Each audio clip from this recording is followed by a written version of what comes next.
बिस्मिल्लाहिर्रहमानिर्रहीम। Hello guys, आज से हम गैमा फंक्शन स्टार्ट करेंगे। गैमा फंक्शन एक स्पेशल फंक्शन की टाइप है।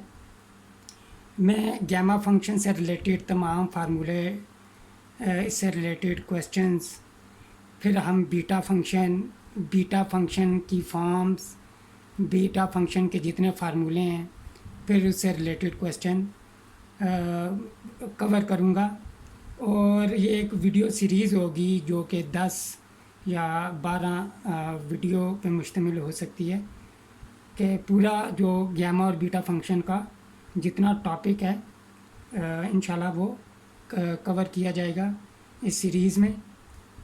गैमा फंक्शन की डेफिनीशन से पहले बताता चलूँ कि हम पढ़ते आए हैं, एफएससी लेवल पे हमने पढ़ा था कि इस किस्म का इंटीग्रल जो होता है, integral F of x d x, इसे हम इनडेफिनेट इंटीग्रल कहते हैं।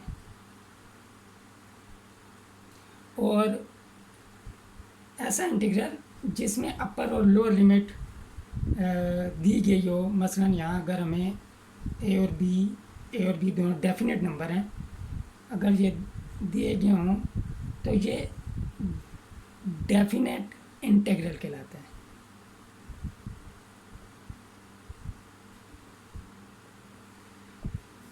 अगर हमें अपर और लोअर लिमिट में से कोई एक या दोनों इन्फिनिटी दी गई हो, मसलन यहाँ बी अगर हमें इन्फिनिटी दिया गया या हमें ए माइनस इन्फिनिटी दिया गया हो, तो इस किस्म का इंटीग्रल भी डेफिनेट इंटीग्रल होता है। लेकिन इस डेफिनेट इंटीग्रल और इन दोनों डेफिनेट इंटीग्रल में फ़र्क है। इस डेफिनेट इंटीग्रल को हम प्रॉपर डेफिनेट इंटीग्रल कहते हैं, और इस टाइप के इंटीग्रल्स को हम, जिसमें एक जो लिमिट है वो इन्फिनिटी हो, उसको हम इम्प्रॉपर डेफिनेट इंटीग्रल कहते हैं। अब गैमा फंक्शन की डेफिनीशन जो है उसमें actually improper integral, definite integral involve है। गैमा फंक्शन जो है वो जनरलाइज फैक्टोरियल फंक्शन है। आयोलर ने फैक्टोरियल को रैशनल नंबर तक एक्सटेंड करने के लिए ये गैमा फंक्शन इंट्रोड्यूस करवाया था। गैमा फंक्शन की डेफिनीशन जो उसकी मैथमेटिकल फॉर्म होती है वो कुछ इस तरह है। Gamma n is equal to integral from 0 to infinity e raised to power minus x raised to power n minus 1 dx। ये हमारे पास मैथमेटिकल फॉर्म है गैमा फंक्शन की, और ये ग्रीक लेटर है जिसे गैमा कहते हैं, और ये इक्वल होता है इस इम्प्रॉपर इंटीग्रल के। तो जनरलाइज फैक्टोरियल फंक्शन भी है, ये आगे चल के हम देखेंगे कि ये फैक्टोरियल से रिलेटेड भी ये वैल्यू हम कैलकुलेट करते हैं। तो हम एक पहले डेफिनीशन यूज़ करते हुए गैमा फंक्शन की एक वैल्यू मालूम करेंगे n इज़ इक्वल टू 1 के लिए। हम पुट करते हैं n इज़ इक्वल टू 1। हम ये चेक करना चाहते हैं कि गैमा 1 किसके इक्वल होता है, तो हम gamma is equal to n की जगह 1 पुट किया। यह हमारे पास integral from 0 to infinity e raise to power minus x raise to power, जब यहाँ 1 पुट करेंगे n की जगह 1 minus 1 0, x raise to power 0 dx, और x रेज टू पावर 0 हमारे पास 1 हो जाएगी। तो e minus x d x. अब हम जानते हैं कि e raise to power f of x का जो एंटी डेरिवेटिव होता है, जो इंटीग्रल होता है, वो कुछ इस तरह होता है, e raise to power f of x, और डिनोमिनेटर में e की जो पावर होती है उसका डेरिवेटिव आता है। चुनांचे यहाँ पे हमारे पास e raise to power minus x, और माइनस एक्स का डेरिवेटिव जब हम लेंगे वो -1 आएगा। इंटीग्रल फ्रॉम लिमिट अपर और लोअर लिमिट हम यहाँ मेंशन करेंगे। अब -1 को मैं बाहर शिफ्ट कर लूँगा और ई रेज टू पावर -x को 1/(ex) लिख लूँगा। अब हम जब लिमिट अप्लाई करेंगे तो यहाँ पे आएगा 1/∞, यहाँ पे आएगा 1। कैसे कि जब हम x की जगह अपर लिमिट अप्लाई करेंगे तो हमारे पास ई रेज टू पावर इन्फिनिटी आएगा, और ई रेज टू पावर इन्फिनिटी हमारे पास इन्फिनिटी होता है। और जब हम लोअर लिमिट अप्लाई करेंगे, x की जगह जब यहाँ 0 पुट करेंगे तो ई रेज टू पावर 0 आएगा, जो कि 1 होता है। अब 1/∞ हम जानते हैं 1/∞ इज इक्वल टू 0 होता है। तो यहाँ इस केस में हमारे पास माइनस ये 0 हो जाएगा, -1, तो γ1 की वैल्यू हमारे पास 1 आ जाएगी। जो नेक्स्ट रिज़ल्ट जब हम ड्राइव करेंगे गैमा फंक्शन का, उसमें ये वैल्यू यूज़ होनी थी, इसलिए यहाँ पहले हमने कैलकुलेट कर ली। अब नेक्स्ट रिज़ल्ट बड़ा इम्पॉर्टेंट रिज़ल्ट है। वो रिज़ल्ट कुछ इस तरह है, जो हमने प्रूव करना है कि गैमा n+1 इक्वल होता है n गैमा n के। तो ये हम रिज़ल्ट जो है ये डेफिनीशन को यूज़ करते हुए, गैमा फंक्शन की डेफिनीशन को यूज़ करते हुए प्रूव करेंगे।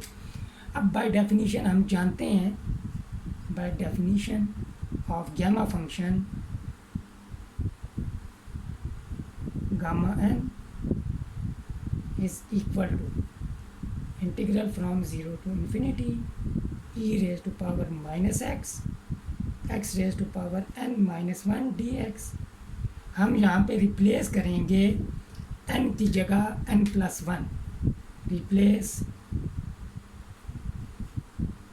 n bye n+1।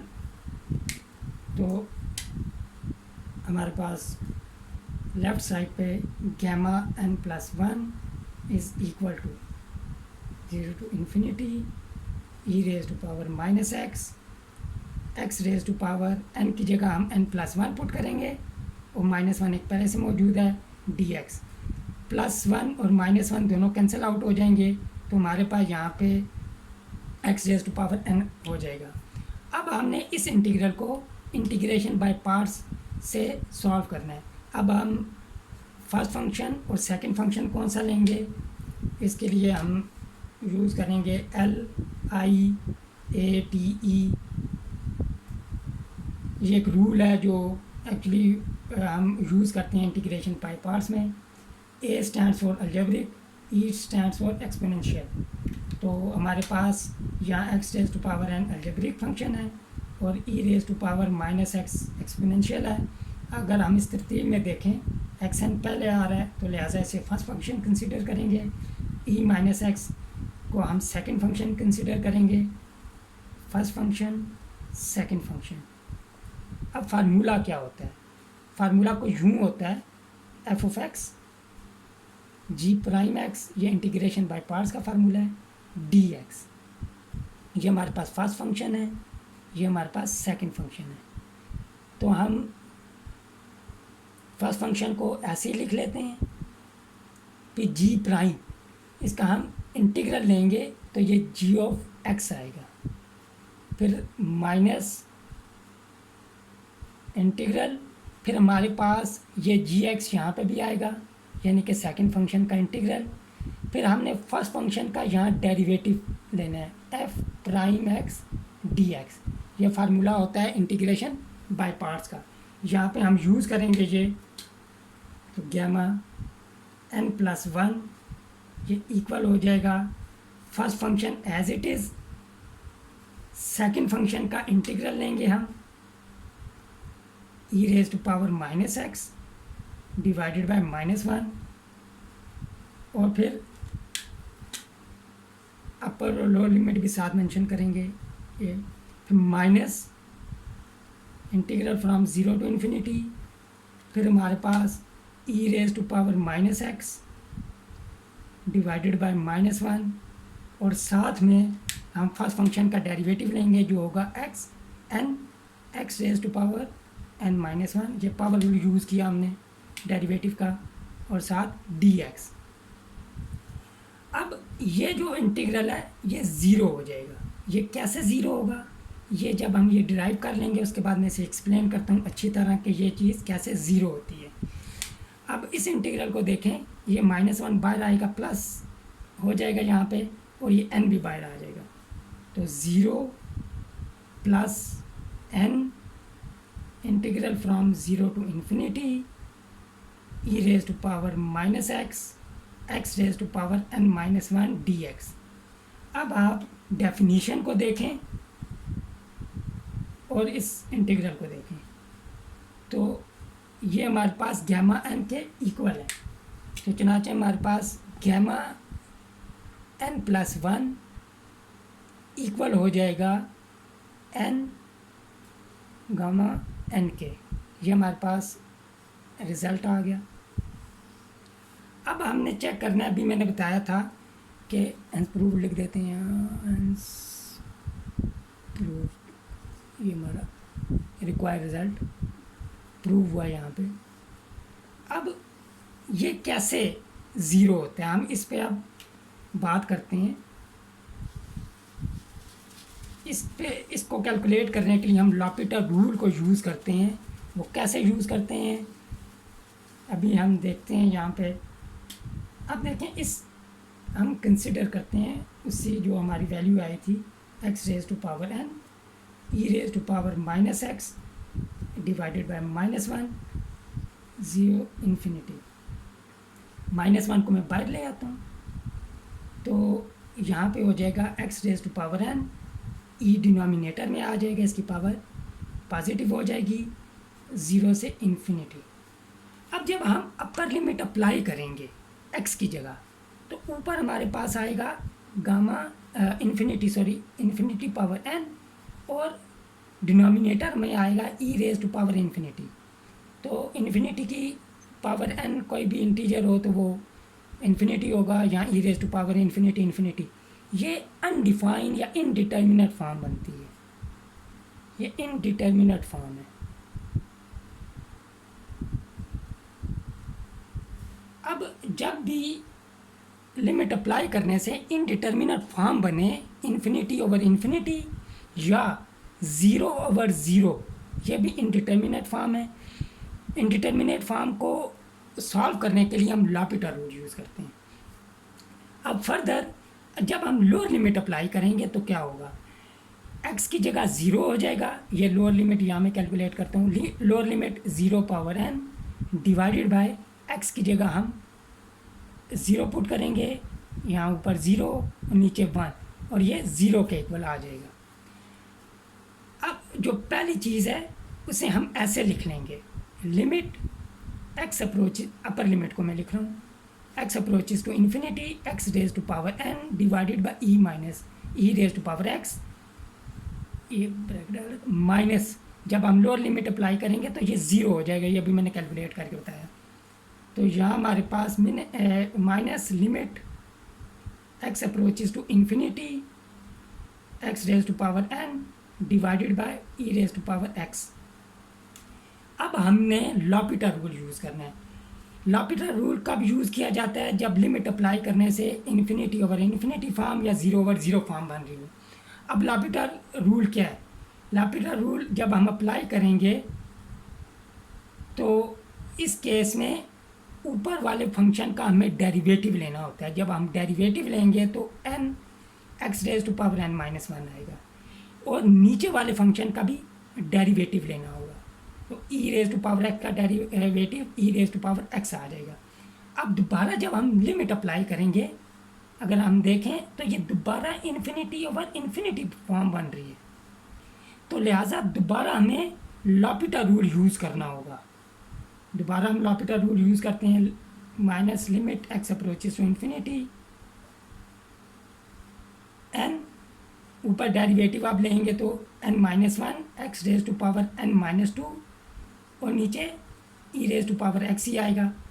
अब जब हम लिमिट अप्लाई करने की कोशिश करेंगे तो हम देखेंगे कि दोबारा हमारे पास इन्फिनिटी ओवर इन्फिनिटी फॉर्म बन रही है। तो हम दोबारा लॉपिटा रूल हमने अप्लाई करना है, लेकिन कितनी दफ़ा लॉपिटा रूल अप्लाई करना है? अब x raise to power n minus two है, अगर हम x raise to power n minus two का derivative n minus two time लें तो ये x ख़त्म हो जाएगा, इसकी जगह 1 आ जाएगा। कैसे? मसलन अगर आपके पास एक पोलिनोमियल दी गई हो एक्स क्यूब, ये कब वैनिश होगा? ये एक्स, पहला डेरिवेटिव लें 3x स्क्वायर हो जाएगा, दूसरा डेरिवेटिव अगर हम लें 6x हो जाएगा, जब तीसरा डेरिवेटिव लेंगे हमारे पास कांस्टेंट टर्म आ जाएगी, x ख़त्म हो जाएगा यहाँ पे। लिहाजा जितनी पावर होती है पोलिनोमियल फंक्शन की हाईएस्ट डिग्री, उतने ही उसे वैनिश करने के लिए हमें उतने ही डेरिवेटिव लेने पड़ते हैं। जैसा कि यहाँ पे अब 2 दफ़ा हम अप्लाई कर चुके हैं, अब इसको हमने n-2 टाइम लॉपिटा रूल हमें अप्लाई करना पड़ेगा।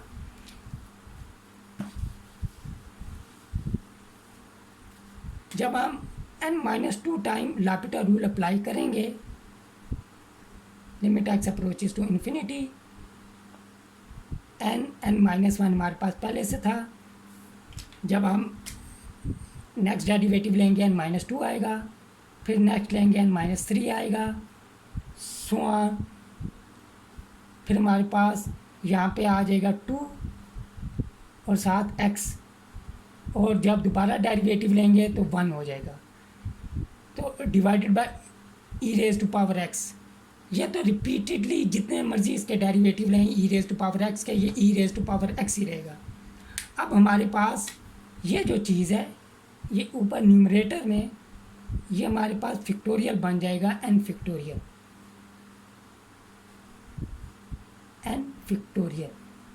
Divided by e raise to power x।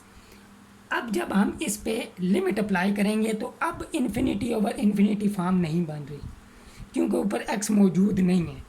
तो जब हम लिमिट अप्लाई करेंगे n factorial divided by e raise to power infinity होगा, जो कि इन्फिनिटी आएगा, और some number divided by infinity 0 होता है। तो चुनाचे ये हमारे पास ये जो वैल्यू थी ये 0 के इक्वल होती है। ये सारी मैंने यहाँ यही कैलकुलेशन की आपको बताने के लिए कि ये कैसे 0 होती है। लॉपिटा रूल हमेशा इनडिटर्मिनेट फॉर्म जो होती हैं लिमिट अप्लाई करने के बाद तब लॉपिटा रूल यूज़ किया जाता है। और बताता चलूँ ये फेमस इनडिटर्मिनेट फॉर्म है 0/0, 1/इन्फिनिटी भी इनडिटर्मिनेट फॉर्म है, 0/0 भी इनडिटर्मिनेट फॉर्म है। तो जब भी इस तरह की लिमिट अप्लाई करने से कंडीशन आ रही हो तो हम लॉपिटा रूल यूज़ करते हैं। अब हम इसी जो अभी हमने रिज़ल्ट प्रूव किया है इसकी एप्लीकेशन देखते हैं। इसकी एप्लीकेशन क्या है? मसलन अगर हमें गामा 2 मालूम करना हो तो हम कैसे मालूम करेंगे? 2 को स्प्लिट कर लें 1 + 1, तो अब ये रिज़ल्ट यूज़ करें। इस केस में n हमारे पास 1 है तो यहाँ पे 1 आएगा, गामा 1 आएगा, और गामा 1 हमने कैलकुलेट किया कि ये 1 था। इसी तरह हमारे पास गामा 3 आएगा which is equal to gamma 2 + 1। इसको अब n हमारे इस केस में हमारे पास 2 है तो ये 2 × गामा 2 होगा। गामा 2 हमने भी कैलकुलेट किया, 2 के इक्वल था, 1 के इक्वल था, तो ये 2 आ जाएगा। गामा 3 हमारे पास 2 आ जाएगा। इसी तरह जब हम गामा 4 कैलकुलेट करेंगे तो गामा 4 हमारे पास ये 6 आ जाएगा। गामा 3 2 था, 3 हमारे पास ये है 6 एंड सो ऑन। इस तरह हम इंटीग्रल वैल्यू के लिए जब अगर n एक इंटीजर हो तो हम ये फार्मूला यूज़ करके वैल्यू मालूम कर सकते हैं। लेकिन ये फार्मूला ज़रा लेंथी हो जाता है उस केस में अगर हमें फ़र्ज़ करें गामा 15 मालूम करना हो तो गामा 15 किसके इक्वल होगा? Gamma 14 + 1 which is equal to 14 gamma 14।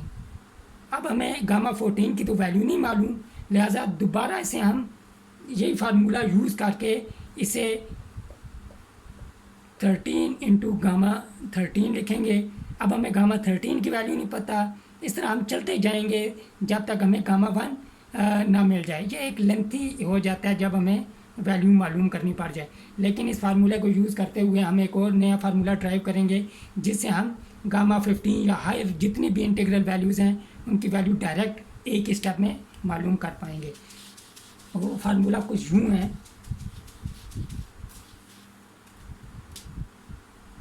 Gamma n+1 is equal to n factorial.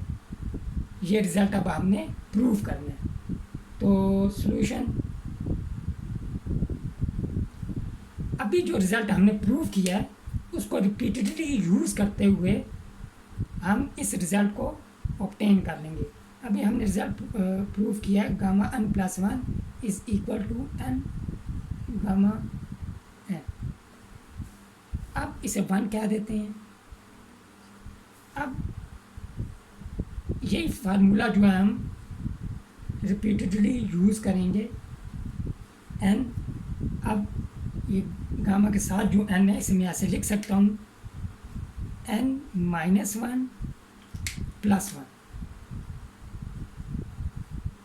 अब ये फार्मूला 1 यूज़ करें तो हमारे पास क्या हो जाएगा, बाहर हमारे पास n-1 आ जाएगा और गामा के साथ n-1। यही फार्मूला यूज़ किया है क्योंकि इस केस में n हमारे पास n-1 था यूजिंग 1। अब n-1, अब n-1 को हम ऐसे लिख सकते हैं n-2 + 1। अब दोबारा 1 को यूज़ करेंगे यूजिंग 1। हमारे पास ये कुछ यूँ आ जाएगा n-2 gamma n-2।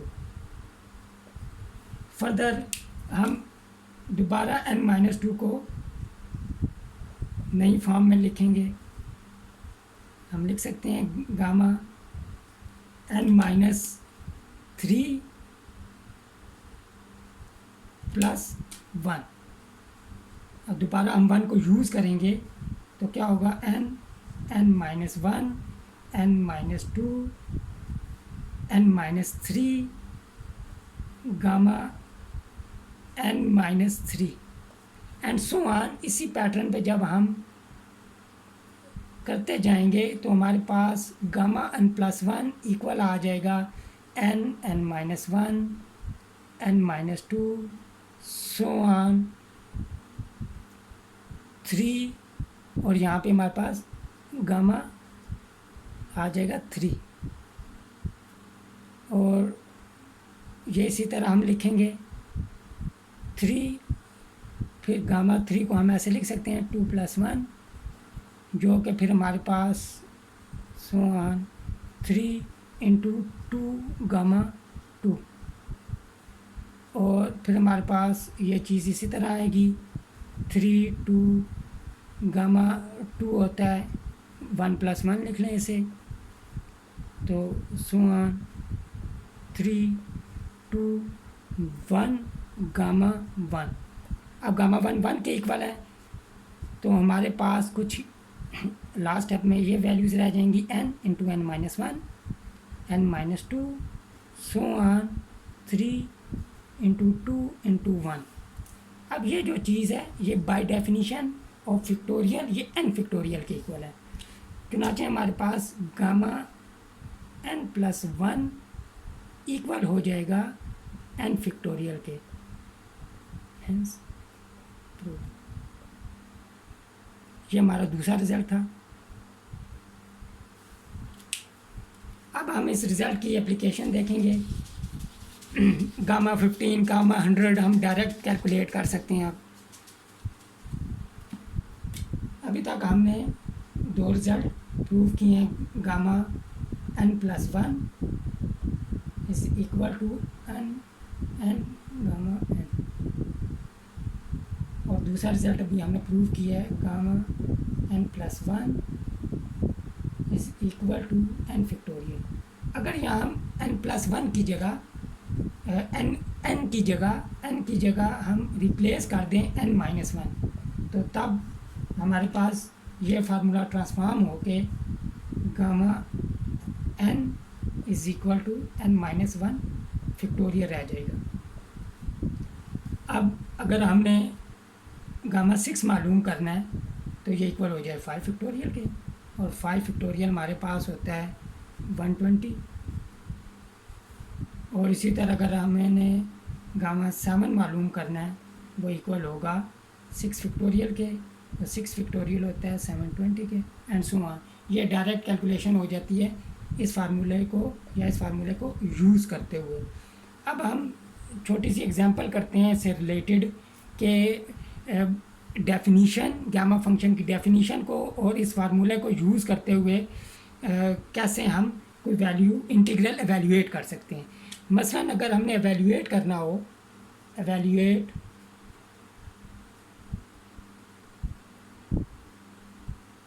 Integral from 0 to infinity e raised to power minus x x raised to power 8 dx, इसको हम कैसे कैलकुलेट करेंगे।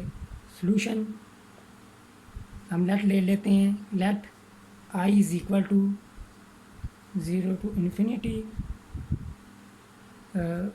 e raised to power minus x x raised to power 8 dx। I is equal to 0 infinity e raised to power minus x।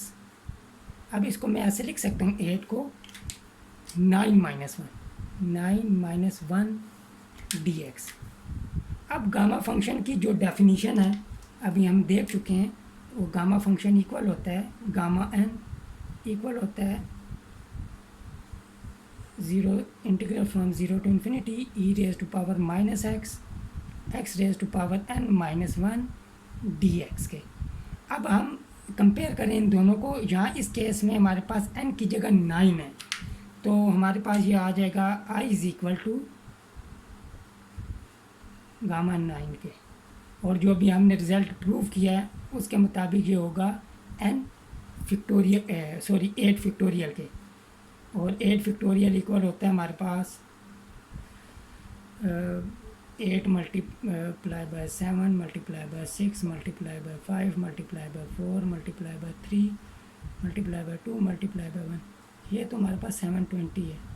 अब इनको calculate करें और इनको ये 56 आ गया, इनको कैलकुलेट करेंगे जो हमारे पास अभी हम कैलकुलेट कर भी लेते हैं 720 56 60 पर 43, यहाँ 0 आ जाएगा 500 10, यहाँ 36 आ जाएगा हमारे पास 0 2 3 0, ये हमारे पास 40320। ये अब एप्लीकेशन थी गामा फंक्शन की डेफिनीशन, और जो अभी हमने रिज़ल्ट प्रूव किया है उसकी एप्लीकेशन यानी कि उनको यूज़ करते हुए हमने इस इंटीग्रल को एवेल्यूएट किया। अब नेक्स्ट वीडियो में इंशाल्लाह एक फ़र्दर हम इम्पॉर्टेंट रिज़ल्ट प्रूव करेंगे, क्योंकि इस केस में जो n होता है वो हमारे पास पॉजिटिव इंटीजर है, n is equal to positive integer. अभी हम जो रिज़ल्ट प्रूव करेंगे वो रैशनल नंबर के लिए होगा, positive and negative rational number के लिए हम एक नया रिज़ल्ट नेक्स्ट वीडियो में इंशाल्लाह प्रूव करेंगे और कुछ छोटी छोटी एग्जांपल करेंगे। तो मुझे उम्मीद है आप लोगों को गामा फंक्शन के ये दोनों रिज़ल्ट समझ आ गए होंगे। अगर आपको कोई इशू हो रहा हो आप कमेंट सेक्शन में पूछ सकते हैं, अगर इससे रिलेटेड कोई क्वेश्चन हो आपके ज़हन में वो भी आप कमेंट सेक्शन में पूछ सकते हैं। मेरे चैनल को सब्सक्राइब करें, इस वीडियो को लाइक और शेयर करें। नेक्स्ट वीडियो तक टेक केयर, टिल देन अल्लाह हाफिज़, अस्सलाम वालेकुम।